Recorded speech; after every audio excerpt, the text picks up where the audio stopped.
In the summer of 1942, the Western Allies confronted a problem that could not be postponed and could not be solved by aspiration alone. The Soviet Union was bearing the main weight of the land war in Europe. Political pressure for a second front was intensifying. Yet every serious assessment of amphibious invasion capability reached the same conclusion. Any attempt to land large forces in Western Europe would fail unless German air power over the continent was first neutralized.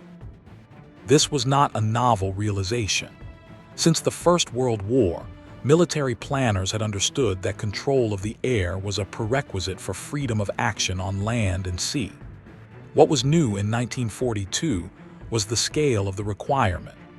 An invasion of France would demand uninterrupted maritime logistics, the protection of exposed beachheads, and the ability to move men and material inland faster than German forces could respond. All of these conditions depended on denying the Luftwaffe the ability to contest Allied airspace over the Channel and northern France. The foundational assumption that followed was deceptively simple. Air superiority could be manufactured in advance through a sustained campaign against the German Air Force and the industrial system that sustained it. This assumption became the intellectual cornerstone of what would later be formalized as Operation Pointblank. At the time, it was not an unreasonable belief. The United States Army Air Forces and the Royal Air Force had already committed themselves to strategic bombing as a decisive instrument of war. British Bomber Command emphasized night area bombing to degrade industrial capacity and civilian morale. The Americans, arriving in strength in 1942, argued for daylight precision bombing aimed at specific industrial nodes. Both approaches assumed that air power, applied at scale, could collapse enemy war-making capacity faster than ground operations alone. But for the invasion problem, the objective was narrower and more operational. The question was not whether Germany could be bombed into surrender. It was whether the Luftwaffe could be reduced to a level where it could no longer prevent Allied forces from crossing the Channel and surviving the first critical weeks ashore. This assumption rested on several interlocking beliefs. First, Allied planners believed that the German fighter force was a finite system with identifiable bottlenecks. Fighter aircraft required specialized airframes, high-performance engines, trained pilots, fuel and maintenance infrastructure. If enough of these elements were destroyed, the system would collapse faster than it could be repaired. Second, they assumed that bomber formations, flying in mass, could defend themselves long enough to reach these targets. American doctrine in particular emphasized tight formations, overlapping fields of defensive fire, and the supposed deterrent effect of heavy bomber armament. Losses were expected, but they were projected to remain within tolerable limits. Third, there was an institutional belief that attrition favored the Allies. American industrial output was expanding at a scale unmatched by any belligerent. Aircraft production numbers suggested that even heavy losses could be absorbed, while Germany, already fighting a two-front war, would be forced into irreversible decline. Finally, and most critically, planners assumed that time could be converted into advantage. If air superiority could be achieved before the invasion, it would not need to be won during it. The battlefield would be shaped in advance. By 1943, these assumptions had coalesced into formal policy. In June of that year, the combined chiefs of staff issued the Pointblank directive. It subordinated the broader bombing effort to a specific operational goal: the destruction of the German fighter force, both in the air and on the ground, and the industries that supported it. Aircraft factories, engine plants, ball bearing production, and associated infrastructure were prioritized not for their intrinsic economic value, but because they were believed to be leverage points in a larger system. Point-blank represented a conceptual shift. Strategic bombing was no longer framed as an independent war-winning instrument or as retaliation for enemy actions. It became an enabling operation, air power employed to make a future ground campaign possible. At the institutional level, this was a profound reordering of priorities. Bomber Command and the 8th Air Force were no longer measuring success primarily in terms of tonnage dropped or cities damaged. Success would be measured by German fighters destroyed, pilots killed or grounded, and the Luftwaffe's declining ability to contest daylight operations. The assumption underlying all of this was that the Luftwaffe could be forced into a losing battle of attrition on Allied terms. This belief made sense given the information available at the time. German fighter strength appeared limited. Intelligence assessments suggested that key industries were geographically concentrated and vulnerable. Early American raids, though costly, demonstrated that German defenses could be penetrated. And above all, the alternative, attempting an invasion without prior air supremacy, was widely regarded as unacceptable. As a result, an enormous amount depended on the validity of this assumption. Invasion timelines, force allocations, shipbuilding schedules, and even diplomatic commitments were implicitly tied to the belief that air power could clear the way. If Pointblank succeeded, Normandy would be possible. If it failed, no amount of courage or improvisation on the beaches could compensate. What planners did not yet fully appreciate was how dynamic the German response would be, or how fragile some of their own premises were. They underestimated the adaptability of German industry, the resilience of decentralized production, and the learning curve of an enemy forced into constant combat. They also overestimated the ability of bomber formations to defend themselves deep inside hostile airspace. Most importantly, they assumed that losses could be predicted and controlled. By late 1943, this assumption stopped being true. By mid-1943, the Allied air campaign against Germany had matured into a complex, multinational system designed to translate industrial power into operational advantage. Operation Pointblank was not a single plan or battle, but a framework that aligned doctrine, command authority, targeting logic, and production capacity toward a specific strategic effect: the erosion of German air power as a prerequisite for invasion. At the top of this system sat the combined chiefs of staff, who issued strategic guidance but left operational execution to national commands. In practice, this meant parallel air campaigns coordinated through negotiation rather than unified command. The Royal Air Force's Bomber Command and the United States Army Air Forces, 8th Air Force operated from the same bases in Britain, targeted the same enemy, and pursued the same broad objective, but they did so under different doctrines, different assumptions, and different risk tolerances. American doctrine emphasized daylight precision bombing. Heavy bombers, primarily the B-17 Flying Fortress and B-24 Liberator, were intended to penetrate German airspace in large formations, strike specific industrial targets, and return with acceptable losses. Precision in this context did not mean individual buildings, but factory complexes, assembly halls, and transportation nodes. The expectation was that repeated, accurate attacks would cripple production faster than Germany could disperse or repair it. British doctrine, shaped by earlier losses in daylight operations, prioritized night bombing. Bomber Command focused on area attacks against industrial cities, believing that disruption of labor, housing, and infrastructure would degrade output and morale over time. While Pointblank shifted some British effort toward aircraft-related industries, night bombing remained fundamentally less precise and less directly linked to fighter attrition. The system assumed that these approaches were complementary. British night raids would force German fighters and anti-aircraft defenses into continuous readiness, degrading maintenance and crew endurance. American daylight raids would compel the Luftwaffe to rise and fight, exposing its fighters and pilots to destruction. Together, This pressure was expected to create a cumulative effect greater than either campaign could achieve alone. Target selection under Pointblank reflected this logic. Aircraft assembly plants at Regensburg and Wiener Neustadt, engine factories such as those producing Daimler-Benz power plants, ball bearing facilities at Schweinfurt, and airframe subcontractors across Germany were identified as critical nodes. The destruction of these sites was expected to cascade through the German fighter system, grounding aircraft for lack of parts and reducing sortie rates even where airframes survived. Information flow within the Allied system followed a structured but imperfect cycle.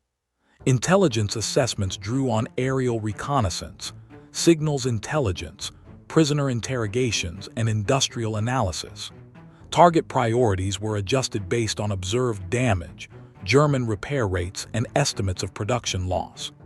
These assessments fed into operational planning, which translated strategic intent into mission orders specifying routes, altitudes, formations, and timing. The system's hidden vulnerabilities lay in the assumptions embedded in this process. One vulnerability was the reliance on pre-war economic models to predict industrial collapse. These models tended to treat factories as centralized, rigid entities. In reality, German industry proved capable of dispersal, substitution, and rapid repair. Production did not always correlate directly with visible damage, and temporary shutdowns were often followed by recovery at higher output levels. Another vulnerability was the mismatch between bomber doctrine and the evolving threat environment. Defensive firepower was assumed to be sufficient to deter or defeat interceptors. This belief underestimated the effectiveness of coordinated German fighter tactics, including head-on attacks that exploited blind spots and minimized exposure to defensive guns. Perhaps the most consequential vulnerability was the escort problem. American fighters initially lacked the range to accompany bombers to deep targets in Germany. Escort coverage typically ended near the German border, leaving bombers exposed during the most dangerous phase of their missions. Planners accepted this risk because they believed that losses, though heavy, would remain sustainable, and that repeated exposure would force the Luftwaffe into attritional decline. Command relationships further complicated the system. Bomber Command and the 8th Air Force answered to different national authorities, and coordination depended on consensus rather than enforcement. This limited the ability to rapidly reallocate effort when assumptions proved wrong. It also meant that lessons learned in one campaign were not always immediately integrated into the other. Within the 8th Air Force itself, there was tension between strategic objectives and operational realities. Senior commanders were under pressure to demonstrate progress against point-blank targets, both to justify losses and to maintain political support. This pressure incentivized deep penetration raids even as loss rates climbed, reinforcing a feedback loop in which the system doubled down on its original premises. As operations intensified in the summer and autumn of 1943, the system began to encounter sustained stress. German defenses adapted quickly. Fighter control improved, interception zones were refined, and anti-aircraft fire grew denser around key targets. The Luftwaffe increasingly chose when and where to engage, concentrating its forces against unescorted bomber streams. At the same time, German industry adjusted. Production was dispersed into smaller facilities, often underground or co-located with civilian infrastructure. Redundancies were introduced, and output figures, rather than collapsing, stabilized and in some cases increased despite bombing. The Allied system was still functioning, but the gap between expectation and reality was widening. Bombers were reaching their targets and inflicting damage, but at a cost higher than projected. Fighters were being destroyed, but not at the rate necessary to ensure rapid air superiority. Intelligence assessments struggled to reconcile visible destruction with stubbornly resilient production statistics. The stress point approached when loss rates threatened the sustainability of daylight operations. Each mission consumed trained crews that could not be quickly replaced. Aircraft production could compensate for material losses, but pilot training pipelines could not absorb unlimited attrition. The assumption that time automatically favored the Allies began to erode, as it became clear that time also imposed cumulative costs. The system had been designed to produce air superiority through attrition and industrial collapse. Instead, it was producing a prolonged contest in which both sides adapted, learned, and endured. The moment when this tension would translate into systemic failure was approaching. The failure of the point-blank system did not occur as a single collapse or decisive defeat. It unfolded incrementally through a series of operations in 1943 that exposed the gap between Allied expectations and operational reality. Each mission revealed small discrepancies: loss rates slightly higher than forecast, damage assessments slightly more optimistic than justified, that compounded into a strategic problem. The turning point came with the deep penetration raids of the summer and autumn of 1943. On 17 August 1943, the 8th Air Force launched Operation Double Strike against Regensburg and Schweinfurt. The plan reflected the internal logic of point-blank at its most confident. Two bomber forces would penetrate deep into Germany on divergent routes, splitting German defenses. One force would strike the Messerschmitt Bf 109 assembly plants at Regensburg and continue on to North Africa. The second would hit the ball-bearing factories at Schweinfurt, then return to England. The targets were selected because they were believed to represent single points of failure in German fighter production. The execution exposed the system's vulnerabilities. Weather delays disrupted the carefully timed departure, allowing German radar and fighter controllers to concentrate their forces rather than divide them.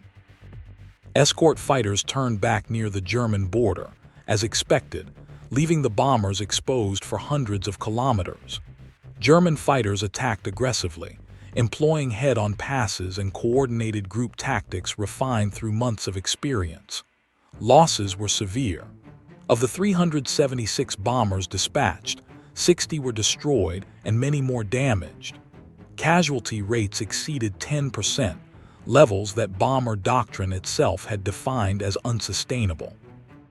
Although the Regensburg plant suffered damage and production was temporarily disrupted, output resumed within weeks. Schweinfurt's ball-bearing production declined briefly, then recovered through stockpiles, substitution, and dispersal. The system had worked according to plan in procedural terms. Bombers reached their targets. Bombs were dropped accurately by contemporary standards. Crews fought their way through. Yet the strategic effect fell far short of projections, while the cost exceeded acceptable thresholds. This pattern repeated itself. On 14 October 1943, the 8th Air Force returned to Schweinfurt. The decision to do so reflected institutional momentum rather than fresh analysis. Ball bearings remained classified as critical, and the logic of point-blank demanded persistence. The raid penetrated even deeper into German airspace, again without continuous escort. German defenses were now fully prepared. Fighters attacked relentlessly from assembly points calculated to maximize exposure. Anti-aircraft fire intensified around the target. Of the 291 bombers dispatched, 60 were lost, over 20%. Hundreds of aircrew were killed or captured in a single day. At this point, the attrition calculus became unavoidable. Bomber losses were no longer a temporary spike. They were a structural feature of the system. Replacement aircraft could be produced, but trained crews could not be replaced at the same rate. The 8th Air Force was losing irreplaceable human capital faster than its training pipeline could replenish it. The expectation versus reality contrast was now stark. Doctrine assumed that defensive firepower would impose unacceptable losses on interceptors. In practice, German fighters adapted faster than bombers could be modified. Doctrine assumed that repeated attacks would collapse production. In practice, German industry absorbed punishment and reconfigured. Doctrine assumed that attrition favored the Allies. In practice, attrition threatened to hollow out the bomber force before decisive results could be achieved. The failure was not merely tactical, it was systemic. Intelligence assessments struggled to keep pace with German adaptation. Visible destruction was equated with lasting effect, even when production data contradicted this assumption. Damage assessments focused on factories struck, not on system resilience. As a result, targeting priorities remained static even as their underlying rationale weakened. Command incentives reinforced this inertia. Senior leaders were committed publicly and institutionally to daylight precision bombing. Acknowledging failure risked undermining the credibility of the air campaign itself.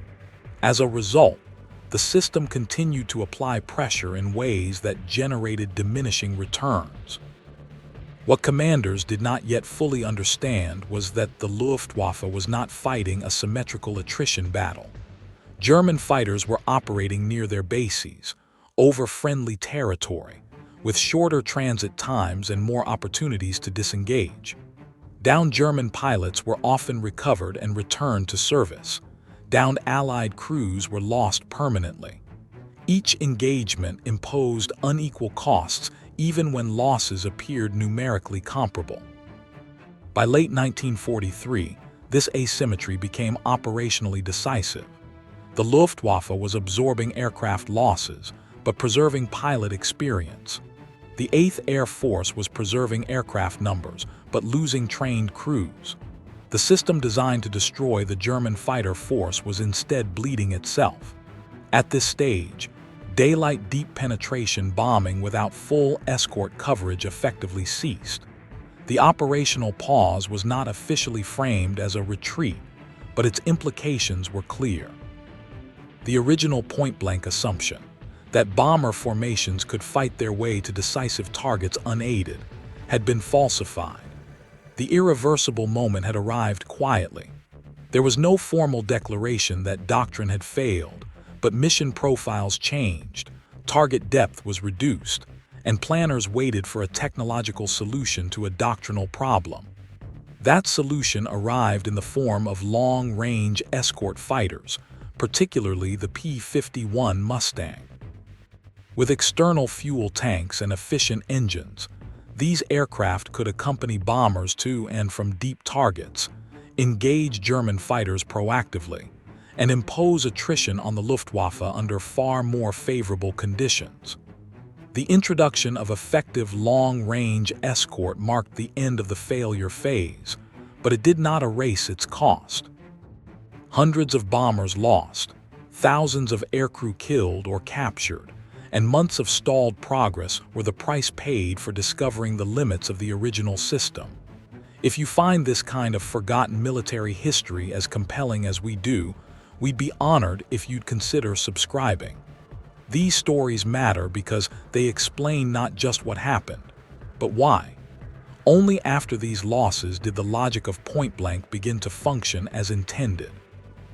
Not because the targets changed, but because the underlying mechanism of attrition was finally aligned with reality. The consequences of the point-blank failure phase were not immediately visible as decisive Allied setbacks. There was no single moment when German air power surged or Allied plans were formally abandoned. Instead, the effects emerged through adaptation, on both sides, and through a gradual rebalancing of the air war once the system was corrected. What commanders did not yet fully understand in late 1943 was that the Luftwaffe had already been forced into a strategic dilemma. Although German industry had proven more resilient than Allied planners expected, the fighter force itself was being pulled in incompatible directions. Defending the Reich against daylight bombing required massed interceptor formations, rapid pilot training, and constant readiness. Supporting ground operations on the Eastern Front, the Mediterranean and later Western Europe required dispersion, flexibility, and operational endurance. The Luftwaffe lacked the capacity to do all of these simultaneously. The arrival of long-range Allied escorts in early 1944 changed how this dilemma played out. With fighters such as the P-51 Mustang and extended-range P-47 Thunderbolt accompanying bombers deep into German airspace, the operational geometry of the air war shifted. German fighters could no longer wait for bombers to pass beyond escort range. They were forced to engage earlier, over territory where disengagement was more difficult and losses more costly. Attrition now worked against the Luftwaffe's most irreplaceable asset, experienced pilots. The full impact would only become clear later, but the trend was unmistakable. German pilot losses accelerated at a rate training programs could not offset. Newly trained pilots entered combat with fewer hours, less tactical experience, and declining survivability. Aircraft production, paradoxically, increased through late 1944, but these aircraft increasingly lacked competent crews. At the same time, Allied air forces revised employment policies. Escorts were no longer restricted to close formation protection. They were authorized to range aggressively ahead of bomber streams, attack airfields, and pursue German fighters during egress. This shifted the campaign from reactive defense to proactive destruction of the fighter system. These changes transformed Pointblank from a theoretical framework into an operational reality. For the Germans, adaptation took the form of further dispersal, increased reliance on anti-aircraft artillery, and doctrinal shifts toward defensive concentration. None of these measures solved the core problem. Anti-aircraft guns could damage bombers, but did little to stop escorts from hunting fighters. Dispersal increased logistical strain and reduced efficiency. Concentration invited precisely the kind of attritional engagements the Luftwaffe could least afford. Command reactions on both sides reflected delayed understanding. German leadership continued to emphasize production targets, assuming that aircraft numbers equaled combat power. Allied leadership, having absorbed the lessons of 1943 at high cost, focused increasingly on pilot-kill ratios, sortie denial, and airfield suppression rather than factory output alone. By the spring of 1944, the strategic effects converged. The Luftwaffe retained the ability to contest airspace in localized bursts, but it could no longer sustain massed resistance over northern France. Sortie rates declined. Reaction times lengthened. Units were rotated constantly to manage losses, eroding cohesion. Fuel shortages further constrained training and operations, compounding the pilot quality crisis. For the Allies, this translated into something more important than statistical superiority. It produced operational predictability. Allied planners could now assume that air operations over the Channel and Normandy would face only fragmented opposition. This assumption underpinned every aspect of invasion planning, from naval bombardment schedules to the timing of airborne drops. What made Pointblank decisive was not the destruction of German industry, but the erosion of the Luftwaffe's ability to concentrate and survive. The system finally delivered its intended effect, but only after its original premises had been corrected through experience rather than foresight. The wider strategic impact extended beyond Normandy. German resources diverted to homeland defense were unavailable elsewhere. The Eastern Front suffered from reduced air support. Tactical aviation in France entered the invasion period already depleted. When Allied armies landed in June 1944, they did so under an air umbrella that was not absolute but sufficient. The campaign also reshaped Allied understanding of air power. It demonstrated that strategic bombing alone could not guarantee rapid systemic collapse, but that air superiority could be manufactured through targeted attrition if mechanisms were correctly aligned. Technology, doctrine, and policy had to converge. None was sufficient alone. By the time German commanders recognized the depth of the crisis, correction was impossible. Training pipelines could not be expanded fast enough. Fuel shortages could not be reversed. Organizational learning lagged behind operational reality. The consequences of Pointblank, therefore, were asymmetric. For the Allies, it produced a hard-won but durable advantage that enabled the largest amphibious invasion in history. For Germany, it revealed a structural vulnerability that could be exploited but not repaired under wartime conditions. The campaign had not unfolded as planned, but it had succeeded in its ultimate purpose. The enduring significance of Operation Pointblank lies not in its early failures or its eventual success, but in what it reveals about how military systems adapt or fail to adapt under the pressure of real war. The campaign did not demonstrate the inherent decisiveness of strategic bombing, nor did it invalidate air power as an operational tool. Instead, it exposed the consequences of building strategy around assumptions that had not yet been tested against an adaptive opponent. What failed first was not execution, but theory. The original Pointblank assumption held that industrial vulnerability could be translated directly into operational collapse. This belief underestimated the elasticity of complex systems under attack. German aircraft production did not behave like a single machine that could be disabled by striking a few critical components. It behaved like a network, capable of rerouting effort, substituting inputs, and tolerating inefficiency in exchange for survival. Damage mattered, but not in the linear way planners expected. The second failure was doctrinal. The belief that bomber formations could defend themselves reflected institutional continuity rather than empirical validation. Defensive armament imposed costs on interceptors, but it did not prevent interception. Doctrine persisted because it was embedded in training, procurement, and organizational identity. Changing it required losses severe enough to force institutional learning. Third, the campaign revealed how attrition is shaped by asymmetry rather than arithmetic. Numerical comparisons of aircraft lost obscured the deeper imbalance between replaceable machines and irreplaceable human capital.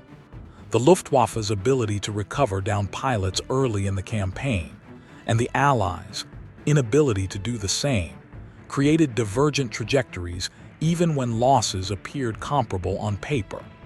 Why correction was delayed is as instructive as the correction itself. Institutional incentives favored persistence over reevaluation. Success metrics emphasized visible damage and sortie completion rather than systemic effect.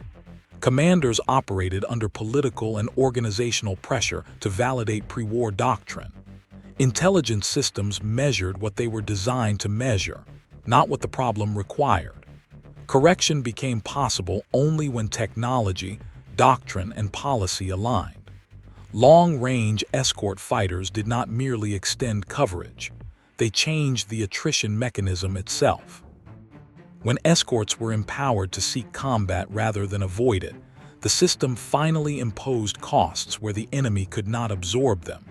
By that point, the Luftwaffe's decline became irreversible. Pilot quality deteriorated faster than it could be restored. Training hours fell as fuel shortages worsened.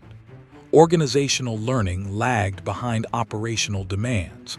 The system collapsed not because aircraft were unavailable, but because competence could no longer be regenerated. The relevance of Pointblank extends beyond the Second World War. Modern military institutions continue to confront complex adversaries embedded in resilient systems. Precision, volume, and technological superiority do not guarantee decisive effect, unless they are linked to mechanisms that target what the enemy cannot replace. Point-blank demonstrates that strategic success depends less on destroying things than on understanding systems. It shows that air superiority is not a static condition, but a product of sustained alignment between objectives, methods, and constraints. And it underscores that assumptions, however reasonable they appear, must be continually tested against reality. The Normandy landings were possible not because German industry was shattered, but because German air power had been hollowed out. That outcome was achieved through painful adaptation rather than flawless planning. In the end, Operation Pointblank was not a triumph of foresight. It was a case study in institutional learning under fire, and in the cost of learning too late.